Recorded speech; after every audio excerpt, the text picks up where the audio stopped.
اللہ کریم نے فرمایا بندہ مومن جان لے اگر میں تجھے ایک مشکل دوں گا تو میں تجھے کتنی آسانیاں، چلے سارے بول دیں کتنی جی، کتنی اللہ تعالیٰ آسانیاں دے گا؟ 2 آسانیاں۔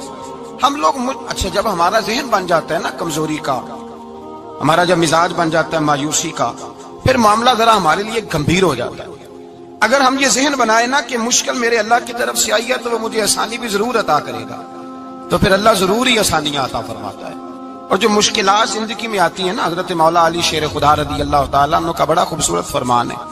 حضرت علی فرماتے ہیں جب تجھے مشکل آتی ہے تو وہ تجھے رب کا پتہ بتانے آتی ہے، وہ تجھے اللہ کا پتہ بتاتی ہے۔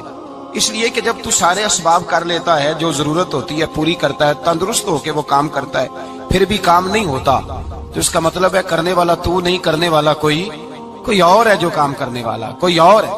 تو عزیز بھائی یاد رکھیں، ہر مشکل کے ساتھ اللہ نے آسانی رکھی ہوتی ہے۔ اگر اللہ تبارک و تعالیٰ بیماری عطا کرے تو اس کے ساتھ اللہ پھر جو تندرستی دیتا ہے وہ بھی بڑی اعلیٰ عطا فرماتا ہے۔ اگر اللہ کبھی غربت دے تو پھر اس کے بعد جو اللہ تعالیٰ آسانی دیتا ہے وہ بھی بڑی اعلیٰ عطا فرماتا ہے۔ اگر کہیں سے آپ کو دکھ ملتے ہیں تو پھر جب سکھوں کا وقت آتا ہے تو پھر گنے نہیں جاتے۔ یاد رکھیں مشکلات کے پہلو میں آسانیاں ہوتی ہیں، اور جس آدمی کو مشکل آتی نہیں، میرے نبی کریم سید عالم صلی اللہ علیہ وسلم نے فرمایا مومن کو جو مشکل بھی آتی ہے اللہ اس کی برکت سے اس کے گناہوں کو معاف فرما دیتا ہے، اللہ اس کی برکت سے اس کے گناہوں کو معاف کرتا ہے۔ یہاں تک کہ حضور نے فرمایا میرے مومن کو کانٹا بھی چبھے تو اللہ تعالیٰ اس کی مشکل کو آسان فرما دیتا ہے۔ 2 بزرگ بیٹھے تھے، ایک حضرت احمد رحمت اللہ علیہ اور ایک حضرت شرف الدین منیری رحمت اللہ علیہ۔ تو حضرت شرف الدین منیری کہنے لگے کہ دوست اصل میں وہ ہوتا ہے جو دوست کی طرف سے آنے والی تکلیف پر صبر کرے،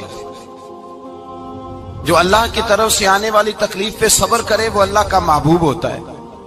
تو حضرت احمد فرمانے لگے نہیں مجھے تیری بات کی سمجھ کوئی نہیں آئی، صبر کرے وہ اللہ کا دوست ہے، مصیبت پہ صبر کرے۔ تو کہا جناب پھر اگر نہیں سمجھ آئی تو آپ بتا دیں اللہ کا دوست کون ہے؟ تو آپ فرمانے لگے جو محبوب کی طرف سے آنے والی مصیبت کو اس کا تحفہ سمجھ کے قبول کرے وہ اصل دوست ہوتا ہے۔